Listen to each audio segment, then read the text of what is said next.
everybody. This is the International HRM webinar series. It is a collaboration between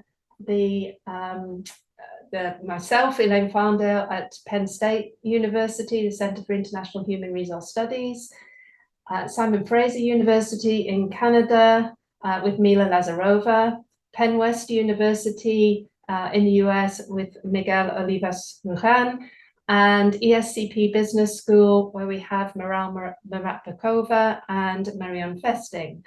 We have been doing this for quite a while now. It started in 2020, and today's webinar is number 37 in the series. We have a full series available on YouTube. There's a channel there where you can view all of the webinars that we've had to date. They're a great resource for research and for teaching and for practice. We've got a broad mix of webinars that we have been covering. We aim to do these webinars at the time when we were all in the pandemic and we couldn't go to conferences, but the demand has been great, and hundreds, if not thousands, of people have been watching the recordings. So please take a look at the YouTube channel to explore further. The note will appear in chat in one moment. Just a point of order, just so you know, when you have questions and comments for the speakers today, please use the Q&A function. The chat is disabled, but the Q&A function is there. You put your comments in there, and I can see those comments as a moderator and will be able to ask questions and give feedback to our panelists today at the end of their talk. So talking of our panelists and a talk, it's about time to introduce people. So I'm very glad we've got three speakers with us today. Michelle Hermans, who's professor at IAE Business School, based in, you're in Argentina, I believe. Person who moves around. Anika Sohail, who is assistant professor at Tilburg University in the Netherlands, where I also used to be a number of years ago. And we have Sam Airy, who's a professor at Surrey Business School in the University of Surrey in the UK. So a very global mix today. And our speakers are going to be talking about a special issue that they're putting together of the International Journal of Human Resource Management. And the title is Understanding Strategic Human Resource Management in the Context of the Global South. So on that note, I am going to hand over to our first speaker, Michelle Hermans. Thank you very much, Elaine, for the introductions. A pleasure to be with you all today on behalf of the team. Let me jump into today's topic, today's presentation, strategic HRM in the context of the Global South.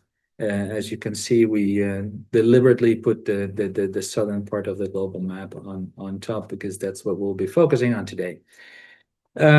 So what's on the menu? So we'd like to first halt for just a little bit and dive a little bit deeper into the introductions. We'd like to present a little bit more about ourselves.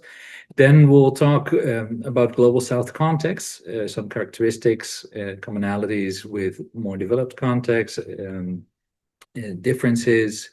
Then we'll move into what we're currently doing in strategic HRM in the international context and focus more on the contextualized approaches, how far have we come. And then the main purpose of the special issue, where are we headed? What can we do in addition to what has already been done, and what are some approaches in that sense? Good. In this, with regard to introductions, as you can see, we are a very diverse team that has been a lot of fun working together, putting together the call for papers for the special issue that we're working on. So as you can see, Anika, originally from Pakistan, pursued her PhD in Belgium and currently works in the Netherlands. Sam, originally from Ghana, did his PhD studies in Canada and works in the UK after some experiences in Asia as well. And then my particular case, I'm originally from the Netherlands. I did my PhD in the US, and I currently work in Argentina and in Mexico. So whenever we get together and analyze the submissions that we get and the revisions, we have different takes, different interpretations of how strategic HR is done. And so these encounters allow for very rich discussions. And I think that is one of the added values of working in such an international team working on an internationally oriented and context sensitive topic. So global South context. What we see in strategic HR research or international HR research is that a lot of what we know, progress that we have made, comes from the Western, educated, industrialized, and richer and democratic countries. And so in a way that shapes how we think about HR, what people in organizations are supposed to do, how we can manage them, how we can lead them in a systematic way. But not necessarily does that apply to what happens in other parts of the world. And so we've been talking about emerging markets. We've been talking about different clusters. We focus on global South contexts, thinking about the Middle East and North Africa, the rest of Africa, Latin America, South Asia, Southeast Asia. We decided to leave out China, given that it's a very large context per se, and also given that there's a substantial amount of work that is being done by HR scholars focused on China specifically. For the purpose of our special issue, we really wanted to focus on the under-researched context. So why? Well, there's clearly a lot of things going on. Economic growth, if you look at the European area, if you look at the United States, economic growth has been modest. If you look at the world average and you then compare it to what happens in the global South, much of it is driven by emerging developing Asia, sub-Saharan Africa. And so in that sense, there's dynamics that are going on that are relevant for business, for organizations, and how people work. And so that's one of the reasons why we focus on the global South. Also, in terms of people movements, what we see in migration is that a lot of the migration that takes place is from the global South to the weird countries, mainly. And that provides us with a different challenge, right? So not only is there a need to focus on HR within the global South, but also what we see is that there's a hybridization potentially because of migration, with migrants starting up businesses in weird countries. And so there's a need to understand what are the implications for strategic human resources management within weird countries based on the influences that come from the global South. So what are the main differences if we think about global South countries compared to these Western educated, industrialized, rich, and democratic countries? Mainly what we see is that the institutions are less formalized and frequently with weaker enforcement. So there's more leeway in that sense. Populations are younger, and so that may have implications with regard to career aspirations, need for skill development, migration, as I already mentioned. We see that the economies are to a large extent driven by the exploitation of the raw natural resources, a predominance of family businesses, privately held. And frequently we see that they have a colonial history. Now, it would be inappropriate to treat global South context as a unitary block. We also observe differences within the global South. So we see different degrees of economic and political volatility, different religions that shape how we manage people within these contexts. Different speeds of industrialization, whereas some countries have pushed the industrialization agenda to a large extent, some are withholding or have not been able to. Then we also see different geopolitical aspirations, where some countries take a central spot on the world stage, others have more regional aspirations, and some have none. In terms of culture, more collectivistic in general, although also with exceptions. This obviously has consequences for leadership and for power dynamics. So we focus on global South context basically because of they've been under-researched. We think they represent more extreme contexts. However, we are sensitive to the fact that within the global South, there's important differences. So moving to what we know, if we think about management research in general, there have been persistent calls for research focused on specific areas in the world. So Barkema and colleagues have called for more research on the East, Middle East, India, Singapore, Indonesia. Guinness, a couple of years ago in the Journal of Management, also highlighting the opportunities that Latin America offers in terms of research, and contrasting with what we've learned from weird contexts. On Skog and Santos Rivera in Business and Society, highlighting the opportunities that Africa offers, highlighting some practical issues with regard to data collection. But in general, what we notice is that these global South contexts have been under-researched. And that brings me to a question that I would like to share with you. If we think specifically about strategic HRM research, we have noticed that there have been many calls for more contextualized approaches, and often triggered by the oddities or exceptions or findings that would not necessarily fit mainstream strategic HRM findings. And so, Kara, if you would kindly assist me, could you start the poll? This is a typical Likert scale where 1 would be to a very low extent and 5 to a very high extent. We would like your opinion on this.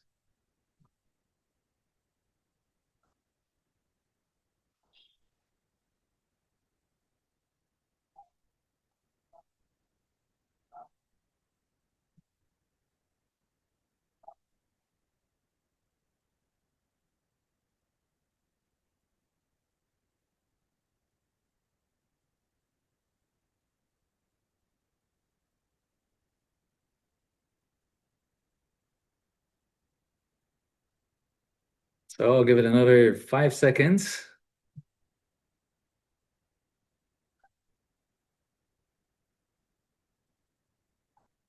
I get a message saying that hosts and panelists cannot vote. So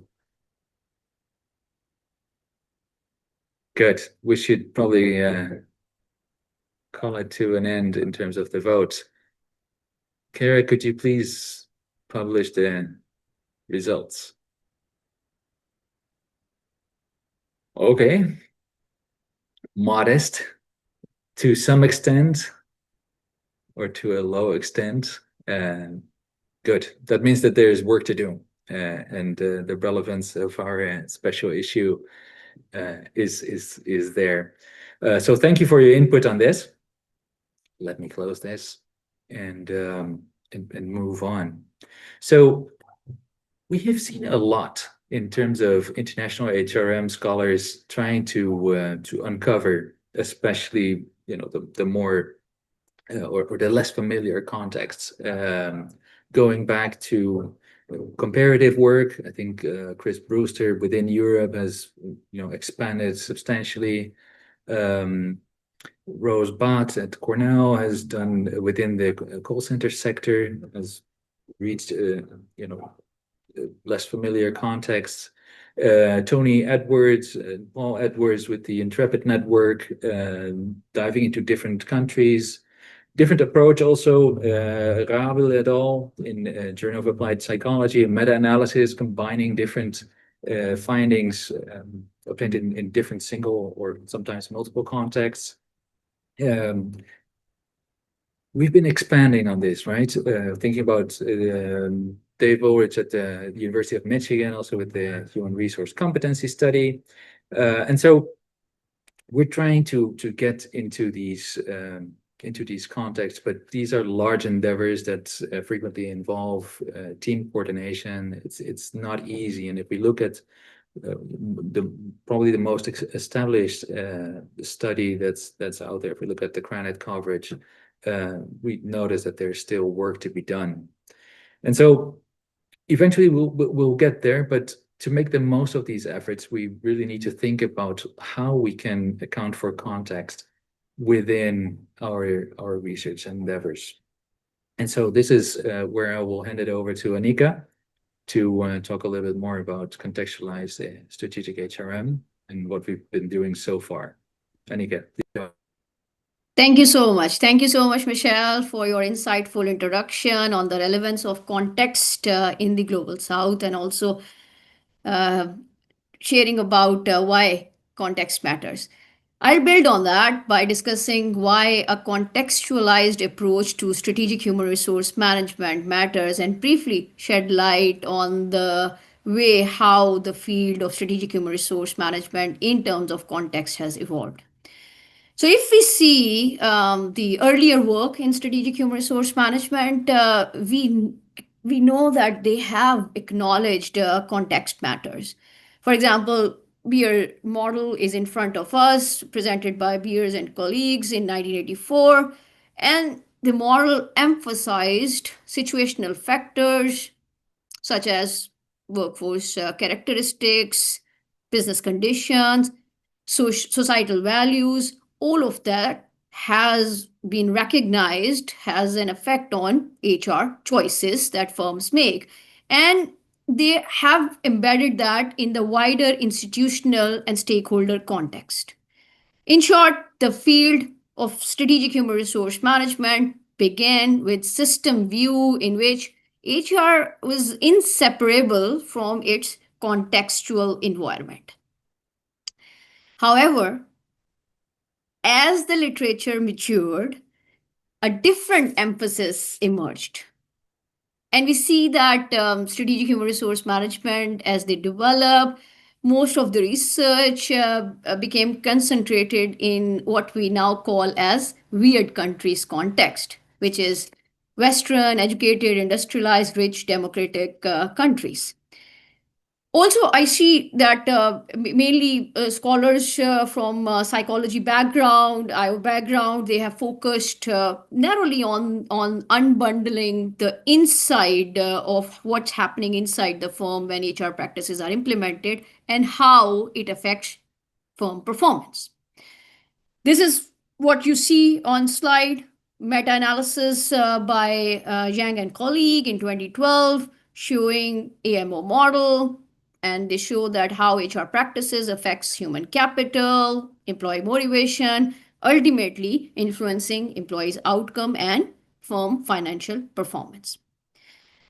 While definitely we need to acknowledge that this was a major contribution, but two things we see that was missing so far. One, most of the research so far has been done by on weird countries context. So they have eliminated the context from Global South. But also, second thing, which is very essential here to highlight, is that the contextualized framework was largely missing in the mainstream theorizing. And that's what we see in Elaine's and Yapao model that brings context back to the core. Their framework integrates different mechanisms. You see competitive, heritage, institutional mechanisms, also legitimacy that has big role influenced by sectoral context in which the organization is, and the role of key stakeholders in the organization in not only in adopting HR practices, but also implementing to influence employees' outcome and ultimately performance. So basically, it is showing that strategic HRM practices are shaped by and also respond to national, sectoral, and organizational contingencies, moving us beyond one size fit all models derived from weird countries assumption. Also, if you see the model remind us that SHRM, we must take context seriously. And it is basically because institutional and cultural context influence how HR practices are being implemented in the organization. If we see the example from Rhodes, for example, they have shown a balanced scorecard model tool which is highly applicable in performance management and evaluation context and very successful in Western countries. However, needed major modification when implemented in Indonesia. And the results shows this is because of high power distance culture, which meant that not only we are showing here cross-cultural research that because Indonesia is high power distance, but actually they show that senior managers retained decision making power, limiting empowerment and innovation. So basically constrained the power in their own hands. So ban scorecard was not successful. We also see convergence and divergence dynamics here. So global HR practices, when transferred from global north, they are not really transfer unchanged. Rather, they mix up with the local culture and institutional system that shapes the HR practices and make it a hybrid model rather than what has been adopted right away from global north. And here we see cultural contingency plays a big role. Studies shows that same HR practices have different results. I'll highlight one example which really resonates with me as well because of Pakistani culture where I was belong. So if we see research in global north, autonomy works very well in individualistic societies. However, this works very ineffective or become very less prominent in hierarchical and high power distance culture. So you see, we again not exemplifying that high power distance and low power distance countries have this kind of, but rather emphasizing that the system needs to be changed. Similarly, if you see the examples given by Michelle as well, that high performance work systems, we see that has been in research of global south or emphasized in global south a lot. But what we see basically is that some of the bundles of high performance work practices, such as opportunity enhancing HR practices, which basically comprises of high participation from employees, right? Employees' voice. Now, this kind of context does not play very well in global south because of, again, high power distance and high dynamics of and managerial power that is restrained in the top management. Beyond cultures, we also see formal rules, organizational forms that also matters. And in some countries, India, for example, South Africa, for example, over-regulation of national law rules and regulations, it constrained HR practices in the organization. While in some countries where there is weak enforcement of HR system, we see very weak outcomes and very negative results when implemented in the organization. Moving further, we see that when we go inside, so when you see the previous slide, which was messy, like we call it very messy and people do not really want to touch upon it. But when you go inside, it's also very different in organization. So in organizational structure and ownership in global south, we have of course, formal system, which is state owned, but informal. Where in global south we see a lot of family businesses, right? We also see a lot of SMEs which are dominated. However, in global north, we don't see much of the research on this context. And why I'm specifically highlighting family firms and these, because these organizations adopt HR logic very differently as compared to Western large corporations, where majority of the weird countries research focus on. Even within the same country, we see differences, state-owned different than private and international. I want to also shed light here on the role of governance that plays a role inside the organization. So one of the research is by Jeshingia in Sri Lankan context, and it really fits very well how context plays a role, especially when they show that how voluntary labor codes, when implemented and initiated by suppliers themselves in Sri Lankan context, they produce much better and safer work environment and aligns best with the local discretion and also stakeholder engagement.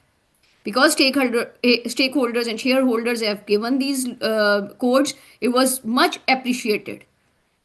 Research also shows that, in contrast, the compliance-based codes imposed by Western buyers, it created a lot of monitoring fatigue and also weak outcomes as compared to the other one. Highlighting simply, governance matter and governance logic themselves shapes HR practices. Now, as I have highlighted before as well, that we cannot just say that one system is universal, one HRM system, which is, if you see research, mostly high performance work practices is being highlighted.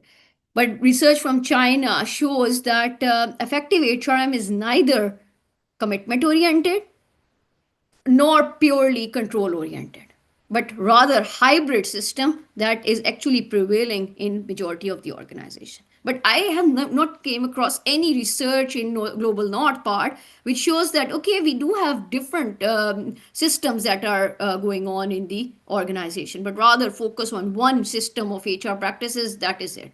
So this is also the underlying point that I'm trying to make, is that HR practices cannot simply be transferred from global north.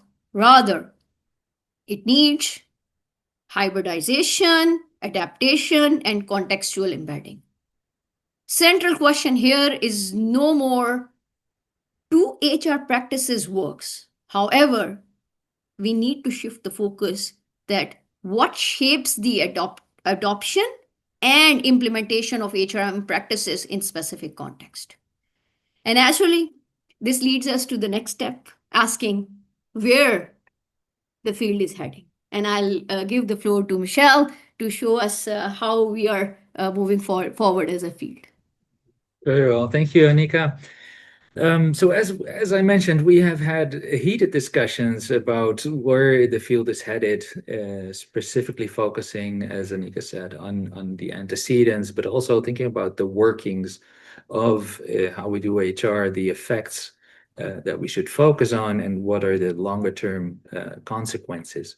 And so basically what we find is three potential avenues for more contextualized strategic approaches to a strategic HRM.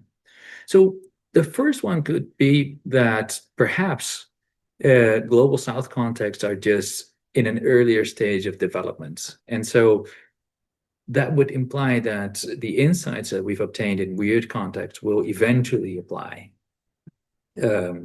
We have seen within the comparative HRM field that there is some convergence taking place at higher levels of abstraction. The comparative capitalism literature suggests that there are regional logics of production that somehow push toward a certain model of organization or different specific type of management. However, what we also find is that at the more specific level, there are persistent local differences. So that's something to take into account. Focusing specifically on the effects of technology, right? We notice how technology shapes the way work is done. And to the extent that globally we adopt certain technologies, if we look at the adoption rate or speed of adoption, of more recently introduced technologies, we see that the speed is increasingly higher, and that adoption, to the extent that the infrastructure is in place, can be globally distributed. Clearly, that would have implications for how we do HR, and so perhaps this catching up is something to take into account. So in that case, time would be one of the main factors to consider, and then think about how we can contextualize strategic HRM. So this is one first approach that emerged. A second approach would be to assume that the fundamental mechanisms apply. So increasing human capital would allow for stronger returns. We could think about exchange theory, where if an organization invests in their employees, then those employees might be more willing to reciprocate. The AMO framework in terms of abilities, motivation, and opportunity. So maybe those fundamental mechanisms remain valid. However, there are certain characteristics within the context that we need to account for through research designs. So we can do this through control variables, we can use moderator variables, and there's actually quite some progress in that sense. We can think about the regional logics of production, especially the varieties of capitalism literature has been very fruitful in that sense. Elaine has done work on this with her colleagues. I've done so myself. We can look at a more specific level of analysis, perhaps at the country level or even within a region. One example would be to focus, for example, on unemployment levels and see how that affects how we do HR and what the reactions to certain HR practices may be within the organizations. More akin to the strategic alignment questions, we can think about how firms move around in markets. Rose Batt's work focusing on specific customer segments within call centers. Sam's work with colleagues thinking about the value proposition of hotels. So we can be, within the way that we currently do strategic HRM research, we can be more sensitive to context. Oftentimes what we see, and this is circling back to Anika's point of a predominant focus on unraveling what's inside the black box, maybe to the extent that we have become convinced about the mechanisms and what occurs within this black box, we can use these process models and then start thinking about, well, okay, what are the contextual factors that shape the functioning of this organizational box? Then there's a third way, and for that, let me move on to Sam. Please, if you will go ahead.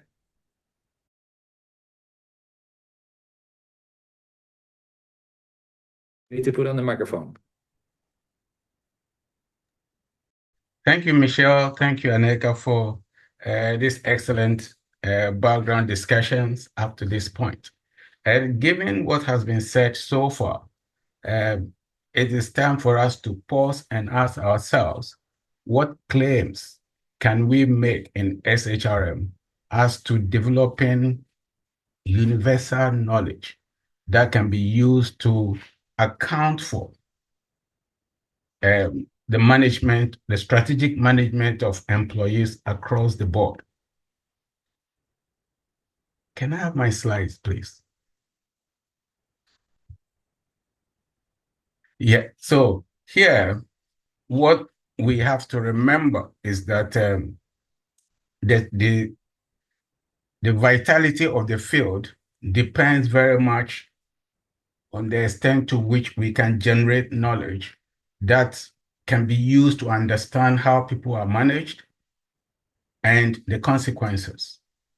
But stepping back, we also have to appreciate the fact that what we consider to be weird country theories that we use to explain how people are managed in organizations, is an instance of indigenous theorizing, which focus on a particular context. So that leads us to confront two issues: context-specific or context-free. A lot of the research that we have seen in strategic HRM, growing number of them have been context-free, simply testing theories developed in the West that we apply in the global South. The call that the results of the pool suggest that we haven't paid enough attention to context-specific research. And context-specific research requires us to think carefully about how certain phenomena, which may be general, tend to manifest itself in different countries. Increasingly, we hear people talk about HRM with Chinese characteristics, which is an example of how contextual factors can impact on the way people are managed, and therefore justifies a call for research of this nature. What we are trying to suggest is not to develop a theory of how to do strategic HRM in the global South.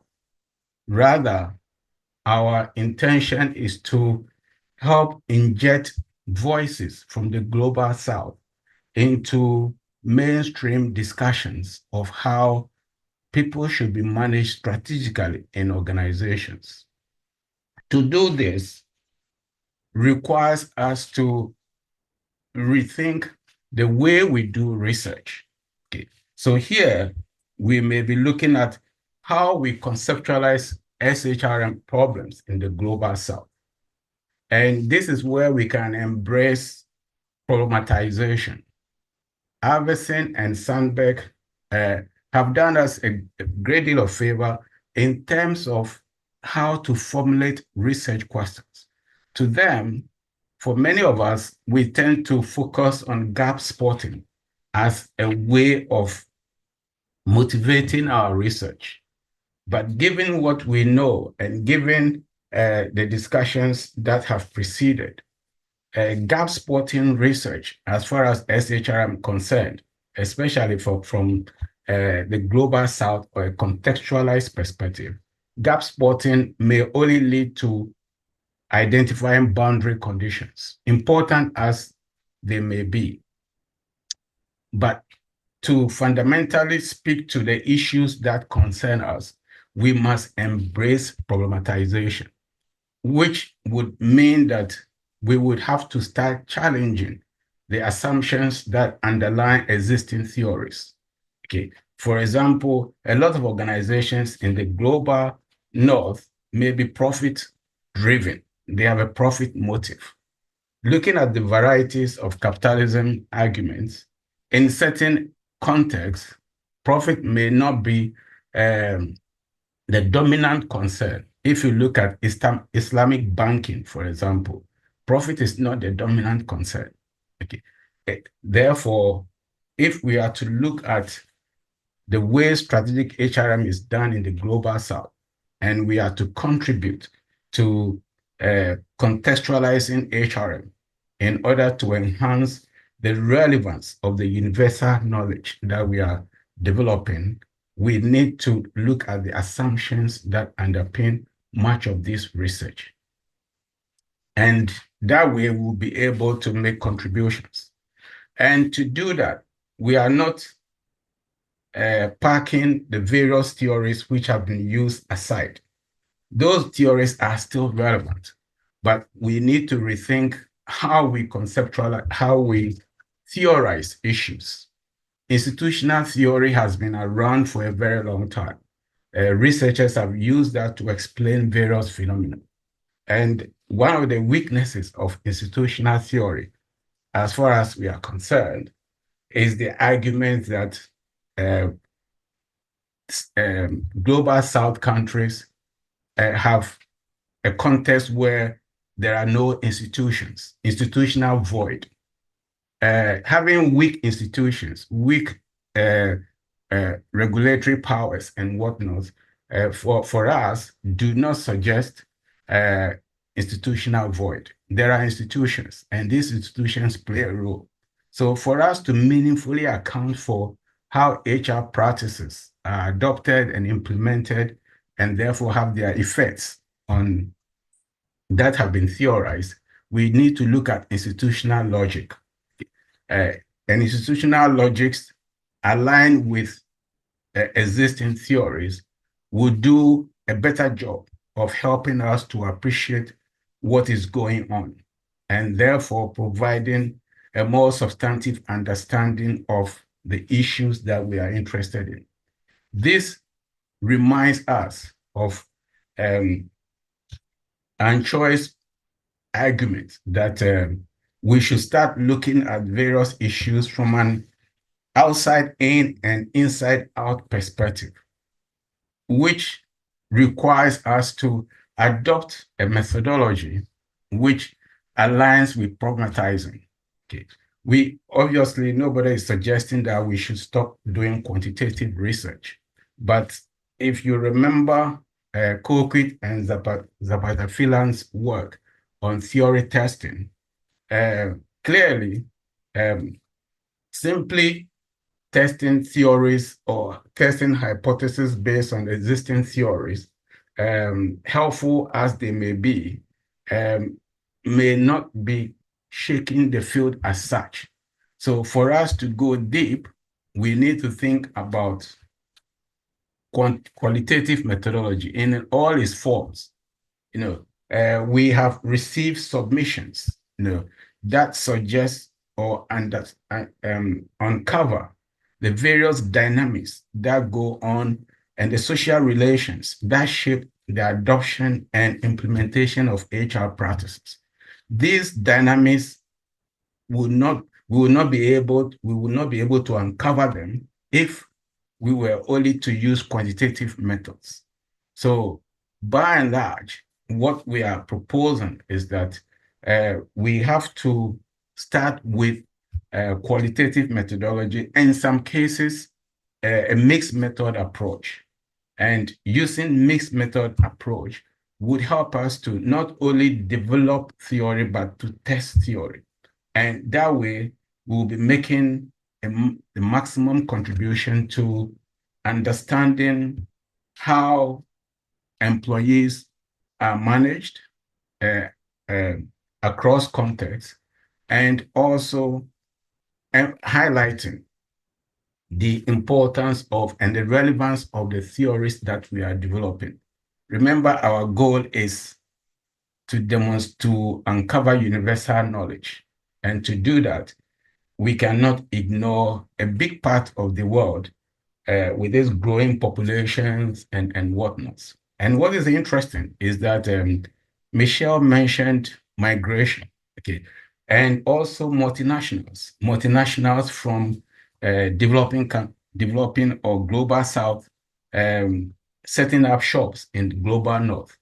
And obviously, when they do, they will be bringing practices from there to here. Okay, how are we going to position our theories to explain these practices here? How are we also going to position ourselves to understand issues relating to migration as it affects work practices in the global south? We have the global south evidences high levels of unemployment and other issues, as the global north also begins to experience some degree of economic stagnation. What are the practices that could be used to manage employees? We've seen in the global south, one of the issues may have to do with the abundance of labor supply. As more and more people are unemployed and looking for jobs, organizations may adopt a particular approach to managing them.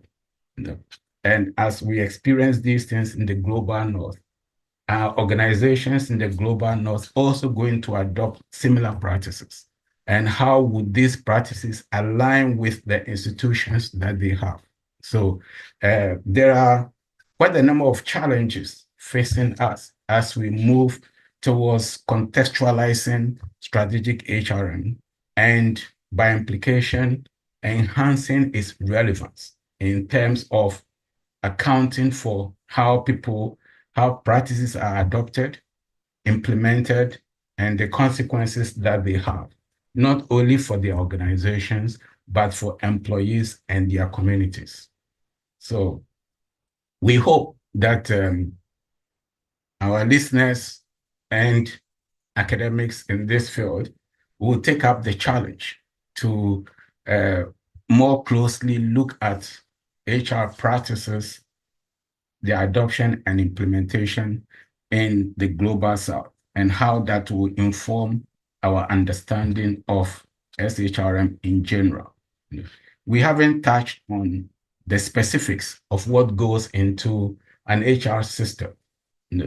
That is also another issue that we could be looking at. In various countries, issues like funeral benefits, maternity benefits, all sorts of benefits around the family community. These things play a role, but if we look at HR systems developed in the global north, they tend to be missing these elements. So we have a challenge on our hands, and I'm sure, like we've done in the past, it's the case of reminding ourselves of these challenges. And I'm very confident that we all will be working towards developing a strong and vibrant knowledge base for strategic HR. Okay, well, thank you very much to our presenters. Obviously, this is a topic very close to my heart. I love anything that is focused on context and the importance of context, and the Global South is absolutely a context for bringing into consideration here. I wonder if we can spotlight all of our presenters so that we can answer a few questions now, please. So there are actually quite a few questions, and we're not going to get through all of them in the time that we have left, but there are some great questions, so I'm going to do the best that I can to cover these. Specifically, I'm going to start with the first question that came in, which was directed to Michelle. And it said, since 2015, approximately 8 million Venezuelans have migrated, with about 85% relocating to Latin America. What HRM challenges have destination countries in the region faced in integrating this migrant population? And what is the region's absorption capacity to capitalize on this influx of skilled talent? So Michelle, whether you have any comments, please. Yeah, so this is clearly an issue that affects the Latin American region.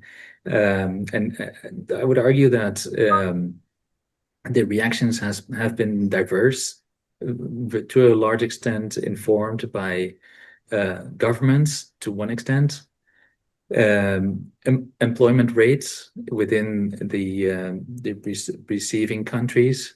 So to the extent that we've noticed that there are jobs available, there have been better receptions. To a large extent, we see people moving into the service economy in the larger cities, where also we find that there's social networks of migrants trying to help one another. And that also, to the extent that these networks are successful, they also then feed back and spur additional migration flows. And so to some extent, these movements, we've seen resilience on both sides, the receiving end and also people moving out. Clearly, the pandemic has had negative consequences, also again on both sides. But if you look at this, we've seen a surprising reaction. New startups, especially in the service economy, yeah, to some extent, we've seen reactions in some cases xenophobic, but to a large extent, people trying to accommodate. I'd also like to highlight that the reception of migrants has not been equal. So if you look at Colombia receiving the largest share, the further you go away from Venezuela, you see that the numbers diminish. And so in that sense, yeah, I can see a very interesting research project on accommodation, right? How do you go about when you're forced to move from a migrant perspective, but also from the employer perspective? So how do you go about how do you validate skills? How do you tap into these human capital networks? There's many opportunities that, from a research perspective, we need to take advantage of, and hopefully contribute with our knowledge to better handling these societal challenges. Thank you, Michelle. I have a question which likely is heading towards Sam. So this question says, Sam mentioned that in the global South, it's less about companies making profits and more about personal/religion issues. Can you develop? Even in poor countries, companies need to make profits to keep on working, selling, paying employees, etc. Yeah, well, I'm not downplaying the rationale for setting up businesses. Most organizations, and almost, unless in the private sector, unless in the public sector, most private sector organizations are there to make money. That goes without question. But we also see a third sector, the voluntary sector. We also see in certain Islamic countries where, for example, banking, the objective is not profit maximization, but rather operating in a way that is aligned with religious, moral, and religious ethics, for example. So here, this poses a different challenge for SHRM if you are to understand how it is practiced in a banking sector, which is run according to Sharia law. Thank you. We have two kind of publishing related questions. So they're different questions, but I'm going to pose both of them, and whoever can please respond. So the first part is about international HRM research coverage in the global South. Did you also consider looking at non-high impact journals? So that's actual, what your findings as such are based on. But then there's another question, which is, what about researchers in the majority world? Do they have to go to the Western countries before they can get published? How do they get published if they are still in the majority world? Any thoughts? If they are still where? Which world? In the majority world. That's an interesting question, because when it comes to, I think journals increasingly are open to publishing work from anywhere in this world, insofar as the work is of submission quality and is going to be enhancing our stock of knowledge, rigorously done and all that. So having worked in the Far East for a while, when I was there, we used to think that journals in the West in particular tend not to be interested in submissions coming from areas other than the Western world. But with time, you come to realize that it's a question of doing research that is sound, that is rigorous, and that adds knowledge. And insofar as you've done that, you have a decent chance of getting into good journals everywhere. In fact, I think this is, if you are doing research in the global South, you couldn't have had a better time to submit to mainstream journals in the North, when everyone has become, or most people have become sensitized to acknowledging that knowledge can come from anywhere, and each one is making a contribution to our stock of knowledge when it comes to strategic HRM. The only condition is that the work is rigorous.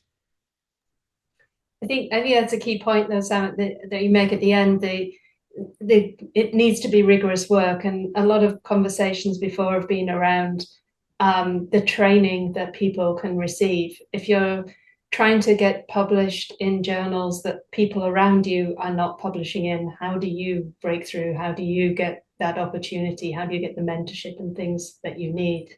But maybe we're running short on time. But just the other question, did you look at non-high impact journals when you were looking at kind of, what research has been done in the Global South?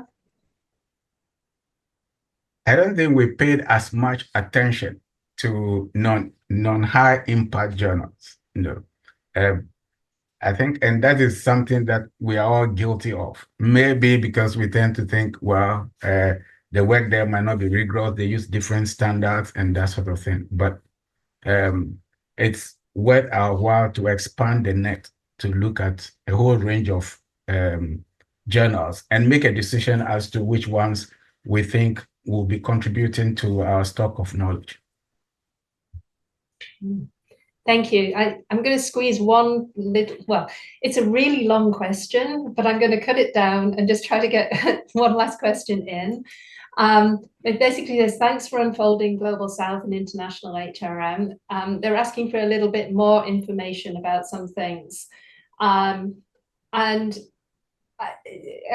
forgive me, I'm just going to take one example from this.